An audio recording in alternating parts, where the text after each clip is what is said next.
ನಮಸ್ಕಾರ. ನೋಡಿ, ನಾವಿವತ್ತು ಗೋಲ್ಡನ್ ಗೇಟ್ ಬ್ರಿಡ್ಜ್ ಮತ್ತು ಹೈ ಸ್ಟ್ರೀಟ್ ಮತ್ತು ಒಂದು ಟ್ರೈನ್ ಪ್ರಯಾಣ ಹಾಗೆ 3 ವಿಷಯಗಳಲ್ಲಿ ನಾವಿವತ್ತು ಸ್ಯಾನ್ ಫ್ರಾನ್ಸಿಸ್ಕೋ ನಗರ ಹೋಗಲಿಕ್ಕಿದ್ದೇವೆ. ಹಾಗೆ ವಿಡಿಯೋದಲ್ಲಿ ನಾನು ನಮ್ಮ ಚಾನಲ್ ಮುಖಾಂತರ ನಿಮಗೆ ಮತ್ತೆ ತೋರಿಸಿಕೊಡ್ತೇನೆ.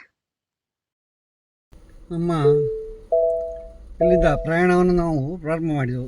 ಒಂದು 35 ಮೈಲು ದೂರ ಅಂದರೆ ನಮ್ಮ ಮನೆಯಿಂದ.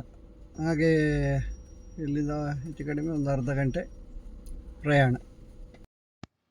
ನೋಡಿ, ನಾವು ಪ್ರಾರಂಭಕ್ಕೆ ಹೈಡ್ ಸ್ಟ್ರೀಟ್ ಅಂತ ಹೇಳಿ ಇರುವ ಜಾಗ ಈಗ ಹೋಗುವಂಥದ್ದು. ಭಾಳ ಸುಂದರವಾದಂಥ ಜಾಗ ಇದು. ನೋಡಿ, ಇದೀಗ ಇದು ಕೇಬಲ್ ಕಾರ್ ಈಗ ಮುಂದೆ ಪಾಸ್ ಆದಂಥದ್ದು. ನೋಡಿ, ಈ ಹೈ ಸ್ಟ್ರೀಟನ್ನು ನಾವೀಗ ಇಳಿಯಲಿಕ್ಕೆ ಪ್ರಾರಂಭ ಮಾಡಿದೆವು. ತುಂಬ ನೋಡಿ, ಆ ಕಡೆಗೆ ಸ್ಯಾನ್ ಫ್ರಾನ್ಸಿಸ್ಕೋ ನಗರದ ವೀಕ್ಷಣೆ ಭಾಳ ಸುಂದರವಾಗಿದೆ. ನೋಡಿ, ಈ ರಸ್ತೆ ತುಂಬ ಕಡಿದಾದ ರಸ್ತೆ ಇದು, ತುಂಬ ಇಳಿಜಾರು, ಆದರೆ ಬಹಳ ಸುಂದರವಾಗಿ ಅದನ್ನು ನಿರ್ಮಿಸಿದ್ದಾರೆ. ಎಲ್ಲ ಇಂಟರ್ಲಾಕ್ ಹಾಕಿ, ಹಾಗೆ ಅದರ 2 ಬದಿಗಳಲ್ಲಿ ಹೂವಿನ ಗಾರ್ಡನಿಂಗ್ ಮಾಡಿದ್ದಾರೆ. ನೋಡಿ, ಹೂವಿನ ಸಸ್ಯಗಳದ್ದು. ಹಾಗೆ ಬಹಳ ಜಾಗರೂಕತೆಯಿಂದ ಡ್ರೈವಿಂಗ್ ಮಾಡಬೇಕು ಅಂತ ಪರಿಸ್ಥಿತಿ. ತುಂಬ ಮೇಲಿನಿಂದ ಕೆಳಗಿನ ಬದಿಯಿಂದ ಮೇಲೆ ವಾಹನಗಳು ಬರುವುದು ಕಷ್ಟ ಸಾಧ್ಯ. ಇದು ಒನ್ ವೇ ರಸ್ತೆ, ಏರು ರಸ್ತೆ ಆದ ಕಾರಣ ನೋಡಿ ಎಷ್ಟು ಜಾಗ್ರತೆಯಿಂದ ಡ್ರೈವಿಂಗ್ ಮಾಡ್ತಾ ಇದ್ದಾರೆ ನೋಡಿ. ಹಾಗೆ ಕೆಳಗಿನ ತಿರುವಿನವರೆಗೆ ನಮಗೆ ನೋಡಲಿಕ್ಕೆ ಸಾಧ್ಯವಾಗುವಂಥ ಜಾಗ ಇದು. ಎಲ್ಲ ತಿರುವುಗಳು ನಮಗೆ ಗೋಚರಿಸ್ತದೆ. ಮತ್ತು ಕೆಳಗೆ ಈಗ ನೋಡಿ, ಈಗ ಕೆಳಗೆ ನಾವು ತಲುಪಿದೆವು. ಇಲ್ಲಿ ಹೆಚ್ಚು ಪ್ರವಾಸಿಗರೆಲ್ಲರೂ ಫೋಟೋಶೂಟ್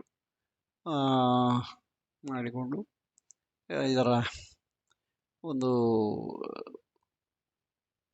ಸಂತೋಷವನ್ನು ನೋಡಿ ಆಸ್ವಾದಿಸ್ತಾರೆ. ನೋಡಿ, ಎಷ್ಟು ಬಹಳ ಸುಂದರವಾದಂಥ ಜಾಗ ಇದು. ನನಗೆ ಮನಸ್ಸಿಗೆ ತುಂಬ ಇಷ್ಟ ಆಯಿತು ಇಲ್ಲಿಯ ಈ ನೋಟಗಳು. ನಮಗೆ ನೋಡಿ, ಮೇಗಿನ ಟರ್ನಿಂದ ವಾಹನಗಳು ಕೆಳಗೆ ಇಳಿಯುವಂಥ ನೋಟ ನಿಮಗೆ ಕಾಣ್ಬೋದು. ನೋಡಿ, ಎಷ್ಟು ನಮಗೆ ಸ್ವಲ್ಪ ಅಲ್ಲಿ ಬ್ರೈಟ್ನೆಸ್ ಕಡಿಮೆ ಇದ್ದ ಕಾರಣ ಅಷ್ಟು ಗೋಚರ ಆಗುವುದಿಲ್ಲ, ಆದರೂ ಇರಲಿಲ್ಲ. ಹಾಗೆ ನಾವಿಲ್ಲಿ ಒಂದು ಅರ್ಧ ಗಂಟೆ ಹೊತ್ತು ಅಲ್ಲಿ ಸಮಯ ನಾವು ಕಳೆದೆವು. ಅಲ್ಲಿಂದ ಮತ್ತೆ ನಾವು ಈಗ ಮುಂದೆ ಗೋಲ್ಡನ್ ಗೇಟ್ ಬ್ರಿಡ್ಜ್ ಅಂತ ಹೇಳಿಕೊಂಡು ಅಲ್ಲಿಗೆ ಪ್ರಯಾಣ ಮುಂದುವರಿಸಿದೆವು. ಅದು ತುಂಬ ದೂರ ಏನಿಲ್ಲ, ಒಂದು 4-5 ಕಿಲೋಮೀಟ್ರ್ ದೂರ ಅಂತ ಕಾಣಿಸ್ತದೆ. ನೋಡಿ, ಇಲ್ಲಿ ಸುರಂಗ ಮಾರ್ಗದಿಂದ ಪಾಸ್ ಆಗಬೇಕಾಗ್ತದೆ. ಅಲ್ಲೇ ಹೋಗಿ ಈಗ ಗೋಲ್ಡನ್ ಗೇಟನ್ನು ತಲುಪಿಕೊಂಡು ಬಂದೆವು ನಾವು. ಇವತ್ತು ನಮಗೆ ಸೂರ್ಯ ದೇವರ ಕೃಪೆ ತುಂಬ ಅನುಕೂಲವಾಗಿದೆ. ನೋಡಿ, ಎಲ್ಲ ಮೋಡ, ಎಲ್ಲ ಸೂರ್ಯದೇವರು ಸದಾ ಇರ್ತಾರೆ, ಮೋಡ ಇಲ್ಲ, ಆದ ಕಾರಣ ಮೋಡದ ಅನುಗ್ರಹ ಅಂತಲೇ ಹೇಳಬೇಕಷ್ಟೆ. ಮತ್ತು ತುಂಬ ಚೆನ್ನಾಗಿ ಕಾಣುವ ಲಕ್ಷಣ ಕಾಣ್ತದೆ. ನೋಡು ಹೇಗುಂಟು ಅಂತ ಹೇಳಿಕೊಂಡು ಮುಂದೆ ಹೋಗುವಾಗ ನಮಗೆ ಈಗ ಗೊತ್ತಾಗ್ತದೆ. ಮೊನ್ನೆ ನಾವು ಬರಬೇಕಿದ್ರೆ ಸಿಕ್ಕಾಪಟ್ಟೆ ಮೋಡ ಇತ್ತು. ನೋಡಿ, ಏನು ಸೊಬಗು ನೋಡಿ. ಒಂದು ಸ್ವಲ್ಪ ಆದರೂ ಮೋಡದಿಂದ ಆವೃತವಾಗಿಲ್ಲ ಇವತ್ತು, ಕ್ಲಿಯರ್. ಇಷ್ಟು ಶುಭ್ರವಾದ ವಾತಾವರಣ ನಮಗೆ ಈಗ ನಾವು 1-2-3 ಸತಿ ಬಂದೆವು. ನಮಗೆ ಇಷ್ಟು ಚಂದದ ವಾತಾವರಣ ಒಮ್ಮೆ ಆದರೂ ನಮಗೆ ಸಿಗಲಿಲ್ಲ. ನೋಡಿ ಇದು ಸಾಧಾರಣ ಹೆಚ್ಚು ಕಡಿಮೆ 2.25 ಕಿಲೋಮೀಟರ್ ಉದ್ದ ಇದೆ. ಯಾವುದು ಈ ಸೇತುವೆ, ನಿಮಗೆ ತೂಗು ಸೇತುವೆ. ಇದಕ್ಕೆ ಎರಡು 4 ಪಿಲ್ಲರ್ ಬಲವಾದ್ದು ಕಾಣುವಂತಹದ್ದು. ಇದು 1937ನೇ ಇಸ್ವಿಯಲ್ಲಿ ಇದನ್ನು ನಿರ್ಮಿಸಿದ್ದಾರೆ. ಒಂದು 4 ವರ್ಷ ಇದಕ್ಕೆ ಕೆಲಸ ಮಾಡಿದ್ದಾರೆ ಈ ಸೇತುವೆಗೆ ಬೇಕಾಗಿ. ಇದು ಒಂದು ನಮ್ಮ ಓಷನ್, ಯಾವುದು ನಮಗೆ ಪೆಸಿಫಿಕ್ ಓಷನ್ ಮತ್ತು ಸ್ಯಾನ್ ಫ್ರಾನ್ಸಿಸ್ಕೋ ಬೇ ಅನ್ನು ಸಂಧಿಸುವಂತಹ ಜಾಗ ಇದು. ಇದರಲ್ಲಿ ಸಾಧಾರಣ 1 ಲಕ್ಷಕ್ಕೆ ಹತ್ತಿರ ಕಾರುಗಳು ದಿನನಿತ್ಯ ಓಡಾಟ ಮಾಡುವಂತಹ ಜಾಗ ಇದು. ಹಾಗೆ ಇದರ ಕೆಳಗೆ ಹಡಗುಗಳು ಎಲ್ಲ ಪಾಸಾಗ್ತದೆ. ಇದು ತುಂಬ ಇತಿಹಾಸ ಬಹಳ ಪ್ರಸಿದ್ಧಿಯನ್ನು ಪಡೆದಂತಹ ಜಾಗ. ಮತ್ತು ಸುಮಾರು ಅದೆಷ್ಟೋ ಸಿನಿಮಾಗಳು ಇಲ್ಲಿ ಶೂಟಿಂಗ್ ಆಗೋದು, ಸ್ಪೈಡರ್ ಮ್ಯಾನ್ ಈ ಥರದ್ದೆಲ್ಲ. ಮತ್ತು ನೋಡಿ, ಇದು ಕೆಳಗಿನಿಂದ ನಮಗೆ ಫೋಟೋಶೂಟ್ ಮಾಡಿದೆವು ಈಗ ಇಲ್ಲಿ ಬ್ರಿಡ್ಜಿನ ಲೆವೆಲ್ಗೆ. ಭಾಳ ಸುಂದರವಾಗಿ ನಿಮಗೆ ಇವತ್ತು ಅದನ್ನು ರೇಡಿಯಲ್ ಆಯಿತು ನೋಡಿ. ಅಲ್ಲಿಂದ ನಾವು ಹಾಗೆ ಒಂದು ಸ್ವಲ್ಪ ಹೊತ್ತು ಮುಂದುವರಿಸಿ ಈಗ ನಾವು ಇದರ ತುದಿಗೆ, ಯಾವುದು ಈ ಬ್ರಿಡ್ಜಿನ ಗೋಪುರ ಇದೆಯಲ್ಲ, ಅದರ ತುದಿಯ ಲೆವೆಲ್ಗೆ ನಾವು ಈಗ ಹೋಗ್ತಾ ಇದ್ದೇವೆ. ಹೋಗುವಾಗ ಒಂದು ಟನೆಲ್ ಇದೆ, ಅದರಲ್ಲಿ ಹೋಗಬೇಕು ನೋಡಿ. ಇದರ ಮೂಲಕವೇ ಪಾಸ್ ಆಗಬೇಕು. ಇದು ಒನ್ ವೇ, ಅಂದರೆ ಪುನಃ ಹೊರಳಿ ಬರುವಂಥ ಜಾಗ ಅಲ್ಲಿ ಇನ್ನೊಂದು. ಆದರೆ ಅದು ಸ್ವಲ್ಪ ಹತ್ತಿರ ಇದೆ. ಇದು ಸ್ವಲ್ಪ ನಾವು ಸುತ್ತುವರಿದು ಹೋಗಬೇಕಾಗ್ತದೆ. ಇದಕ್ಕೆ ಸಾಧಾರಣ ಒಂದು 3-4 ಕಿಲೋಮೀಟ್ರ್ ದೂರ ಹೆಚ್ಚು ಕಡಿಮೆ ಸುತ್ತಬೇಕಾಗ್ತದೆ ಆ ಟವರ್ನ ಟಾಪಿಗೆ ಹೋಗಬೇಕಿದ್ರೆ. ಹಾಗೆ ತುಂಬ ಇದು ಸಹ ಅಷ್ಟೇ ಒಳ್ಳೆಯ ಅನುಭವ ಈ ಟನಲ್ನಲ್ಲಿ ಪಾಸ್ ಆಗುವಂಥದ್ದು. ಎಲ್ಲ ಸಣ್ಣ ಸಣ್ಣ ಪರ್ವತ ಶ್ರೇಣಿಗಳು ಗೊತ್ತಾಯ್ತಲ್ಲ, ಬಹಳ ಕಡಿತ ಆಗಿದೆ. ಬರೀ ಸಣ್ಣ ಅಲ್ಲ, ಏನಿದ್ರೂ ಸಿಕ್ಕಾಪಟ್ಟೆ ಚಳಿ. ನಮಗೆ ನಾವು ಹೋಗುವಾಗ 12 ಡಿಗ್ರಿ ಚಳಿ ಇತ್ತು. ಸಂಜೆ ಸಾಧಾರಣ ಒಂದು 4-5 ಗಂಟೆ ಹೊತ್ತಿಗೆ, 5 ಗಂಟೆ ಅಲ್ಲ 6 ಗಂಟೆ ಆಗಿದೆ. ಹಾಗೆ ನೋಡಿ, ಎಲ್ಲ ಇವತ್ತು ಸೂರ್ಯನ ಬೆಳಕು ಈ ಬ್ರಿಡ್ಜಿಗೆ ತಗಲುವಾಗ ಆ ಕಲರಿಗೆ ಅದು ತುಂಬ ಯಾವ ಬಣ್ಣದಿಂದ ಕಾಣ್ತದೆ ಅಂತ ಹೇಳಿಕೊಂಡು ನಾವೀಗ ನೋಡುವ. ನಾವೀಗ ತಲುಪಿಕೊಂಡು ಬಂದೆವು. ಅಲ್ಲಿ ನೋಡಿ, ಅದು ಬ್ರಿಡ್ಜಿನ ಗೋಪುರ ನಮಗೆ ದೂರಕ್ಕೆ ಕಾಣ್ತಾ ಇದೆ ನೋಡಿ. ಅಲ್ಲಿ ಕೆಳಗಿನಿಂದ ಒಂದು ಹಡಗು ಪಾಸ್ ಆಗ್ತಾ ಇದೆ ನೋಡಿ. ಒಂದು ಹಡಗು, ಕಂಟೈನರ್ ಹೊತ್ತ ಹಡಗು ಪಾಸ್ ಆಗ್ತಾ ಇದೆ. ಆದರೆ ನಾವು ಅಲ್ಲಿಗೆ ತಲುಪುವಾಗ ಅದು ಮುಂದೆ ಹೋಗ್ಬೋದು ನೋಡಿ. ಎಲ್ಲ ನೋಡಿ, ಹಡಗು ಪಾಸುವಾಗಿ ಮುಂದೆ ಸಾಗಿತು.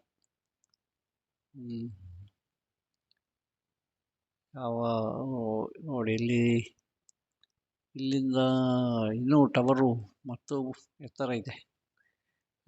ನಾವು ಕೆಳಗಿಂದ ನಿರೀಕ್ಷೆ ಮಾಡಿದಾಗಲ್ಲ. ನಾನು ಕೆಳಗೆ ಟವರ್ನ ತುದಿವರೆಗೆ ಇರ್ಬೋದಷ್ಟೇ ಅಂತ ಯೋಚನೆ ಮಾಡಿದ್ದೆ, ಆದರೆ ಅದರಿಂದಲೂ ಎತ್ತರ ಇದೆ ನೋಡಿ. ಎಲ್ಲ ಇಕ್ಕೆಲಗಳಿಂದಲೂ ನೋಡಿ, ನಮಗೆ ಎಲ್ಲ ಕಣ್ಣಿಗೆ ಹಬ್ಬ ನೋಡಿ. ಆಚೆ ಬದಿಯದ್ದು ಸ್ಯಾನ್ ಫ್ರಾನ್ಸಿಸ್ಕೋ ನಗರ, ಅದು ಮೋಡ ಕವಿದು ನಮಗೆ ಅಷ್ಟು ಕಾಣೋದಿಲ್ಲ. ಈಚೆ ಬದಿ ನೋಡಿ, ಇದು ಅಲ್ಲಿ ಫೆನ್ಸಿಂಗ್ ಮಾಡಿದರು. ಅದಕ್ಕೆ ಅಲ್ಲಿ ಬೀಗದ ಬೀಗವನ್ನು ಜಡಿದು ಹೋಗ್ತಾರೆ. ಅದು ಅಲ್ಲಿಯ ಜನಗಳಿಗೊಂದು ಮೂಢನಂಬಿಕೆ ಎಂತ ಅಂತ ಹೇಳಿಕೆ ಬರೆದಂಥ ವಿಶ್ವಾಸ.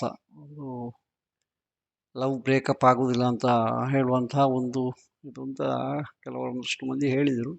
ಮತ್ತು ಅದರಲ್ಲಿ ದೊಡ್ಡ ಏನಾದ್ರು ಸಾವಿರ ಲಕ್ಷ ಗಟ್ಟಲೆ ಅಂತ ಬೀಗದ ಗೊಂಚಲುಗಳನ್ನು ನಾವು ಕಾಣ್ಬೋದು. ಹಾಗೆ ನೋಡಿ, ನಮಗೆ ಗಾಳಿಯನ್ನು ಚಳಿಗಾಳಿ ಸಿಕ್ಕಾಪಟ್ಟೆ ಎಲ್ಲ ನಮ್ಮಂತೆ ಬಂದವರು ಅದೆಷ್ಟೋ ಮಂದಿ ಇದ್ದರು. ಎಲ್ಲ ಭಾಳ ಪಡೆ ಈಗ ಯಾವ ರೀತಿಯ ವಾತಾವರಣ ಇದೆ ಅಂತೇಳಿ ಇವತ್ತು ಏನೋ ಸಿಕ್ಕಿದ್ದು ನಮ್ಮ ಭಾಗ್ಯ. ನಮಗೆ ನಾವು 2-3 ಸಾರಿ ಬಂದು ಸಹ ನಮಗೆ ಇಷ್ಟು ಒಳ್ಳೆ ವಾತಾವರಣ ಸಿಗಲಿಲ್ಲ. ಹಾಗೆ ನಾವು ಒಂದಷ್ಟೊಂದು ಅರ್ಧ ಗಂಟೆ 1 ಗಂಟೆ ಹೊತ್ತು ಅಲ್ಲಿ ಸಮಯ ಕಳೆದೆವು. ನಮಗೆ ಮತ್ತು ಅದರಿಂದ ಹೆಚ್ಚಿಗೆ ಇದು ಮಾಡಲಿಕ್ಕೆ ನಮಗೆ ಕಾಲು ನೆಲದಲ್ಲಿ ನಿಲ್ಲುವುದಿಲ್ಲ ಚಳಿಯಿಂದಾಗಿ. ನಾವು 1-2 ಫೋಟೋ ಕ್ಲಿಕ್ಕಿಸಿ ನಮ್ಮ ವಿಜ್ಞಾನಿಗೆ ಒಂದು ರೆಕಾರ್ಡ್ ಆಗಿ ನಾವು ಬಿಟ್ಟುಕೊಂಡು ನಾವು ಅಲ್ಲಿಂದ ಹೊರಟೆವು. ನೋಡಿ, ಎಲ್ಲ ಕುಳಿತಲು ಪೊದೆಗಳು. ಅಲ್ಲಿಂದ ನಾವು ಸೀದಾ ಒಂದು ರೈಲ್ವೆ ಪ್ರಯಾಣ ಮಾಡುವಂತಾಯಿತು. ರೈಲಿನಲ್ಲಿ ಒಂದು ಡಬಲ್ ಡೆಕ್ಕರು. ಹಾಗೆ ನೋಡಿ, ಅಲ್ಲಿ ಹೋಗಬೇಕಿದ್ರೆ ಇದರಲ್ಲಿ ಒಂದು ನಾನು ಅದಕ್ಕಿಂತ ಮೊದಲು ಒಂದು ರೈಲು ಪಾಸ್ ಆಗುವುದನ್ನು ನಿಮಗೊಂದು ತೋರಿಸಿಕೊಡ್ತೇನೆ. ಒಂದು ರಸ್ತೆಯಲ್ಲಿ ಲೆವೆಲ್ ಕ್ರಾಸಿಂಗ್ ಪಾಸ್ ಆಗುವಂಥದ್ದು ನೋಡಿ. ಅಲ್ಲಿ ಬರಬೇಕಿದ್ರೆ, ರೈಲು ಬರಬೇಕಿದ್ರೆ ಒಂದು 10 ಸೆಕೆಂಡಿಗೆ ಮೊದಲು ಅಲ್ಲಿ ಗೇಟನ್ನು ಬಂದ್ ಮಾಡ್ತಾರೆ ಅಷ್ಟೇ, ಅದರಿಂದ ಜಾಸ್ತಿ ಇಲ್ಲ. ಅದು ಹೋಗಿ ಪುನಃ ಒಂದು 10 ಸೆಕೆಂಡಿನಲ್ಲಿ ಪುನಃ ಓಪನ್ ಆಗ್ತದೆ ಆಟೋಮೆಟಿಕ್ ಅಲ್ಲಿ. ಹಾಗೆ ಯಾವುದೇ ವಾಹನಗಳಿಗೆ ಗಂಟೆಗಟ್ಟಲೆ ಅಲ್ಲಿ ನಿಲ್ಲಬೇಕಾದಂಥ ಅಡಚಣೆ ಆಗುವಂಥ ಸಮಸ್ಯೆಗಳಿರುವುದಿಲ್ಲ. ಇದು ಈ ರಸ್ತೆಗೆ ಸಾಧಾರಣ ಒಂದು 100 ಮೀಟರು 75 ಮೀಟರ್ 100 ಮೀಟರ್ ದೂರಕ್ಕವರೆಗೆ ಅದಕ್ಕೆ ಸಮಾನಾಂತರವಾಗಿ ರಸ್ತೆಗಳು ಅದನ್ನು ಅಡ್ಡವಾಗಿ ಸಾಗ್ತಾ ಇದೆ. ಹಾಗಾದ ಕಾರಣ ಎಲ್ಲ ಇಂಥ ಲೆವೆಲ್ ಕ್ರಾಸಿಂಗ್ಗಳು ಇದೇ ರೀತಿಯಾಗಿ ನೋಡಿ. ಇದು ರೈಲ್ವೆ ಟಿಕೆಟು ಅಲ್ಲಿ ಪ್ಲ್ಯಾಟ್ಫಾರ್ಮಿನಲ್ಲಿ ನಾವೇ ಮಾಡಿಕೊಳ್ಳಿಕ್ಕೆ. ಹಾಗೆ ನಾವು ಅಲ್ಲಿ ಟಿಕೆಟನ್ನು ಪಡ್ಕೊಂಡು ಒಬ್ಬೊಬ್ಬರಿಗೆ $5 ಒಂದು 10 ಕಿಲೋಮೀಟ್ರ್ ಅಷ್ಟೇ, ಒಂದು 7-8 ಕಿಲೋಮೀಟ್ರ್ ಹೋಗಿದ್ದೇವೆ ನಾವು. ಎಲ್ಲಿಗೆ ಅಂತ ಹೇಳಿದರೆ ಸ್ಯಾನ್ ಹೋಸೆ ಅಂತ ಹೇಳುವಂತಹ ಜಾಗಕ್ಕೆ, ಸ್ಯಾನ್ ಮ್ಯಾಟ್ಯೋದಿಂದ ಸ್ಯಾನ್ ಹೋಸೆ ಅಂತ ಹೇಳುವಂತಹ ಜಾಗಕ್ಕೆ ನಾವು ಪ್ರಯಾಣ ಬೆಳೆಸಿದ್ದು. ಹಾಗೆ ಡಬಲ್ ಡೆಕ್ಕರ್ ರೈಲಲ್ಲಿ ನಾನು ಕುಳಿತದ್ದು ಶುರು.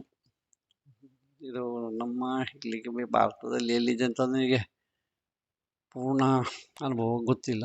ಆದರೂ ನೋಡಿ, ಇದು ಮೇಲಿನಿಂದ ಅಂದರೆ ಬಾಲ್ಕನಿಯ ಮೇಲಿನ ನಾನು ವಿಡಿಯೋ ಚಿತ್ರೀಕರಿಸಿದ ಇದು ಎಲ್ಲ ಭಾಳ ದೂರದವರೆಗೆ ನಮಗೆ ಸೆರೆ ಹಿಡಿಲಿಕ್ಕಾಗ್ತದೆ ಮೇಲೆ ಕುಳಿತ ಕಾರಣ.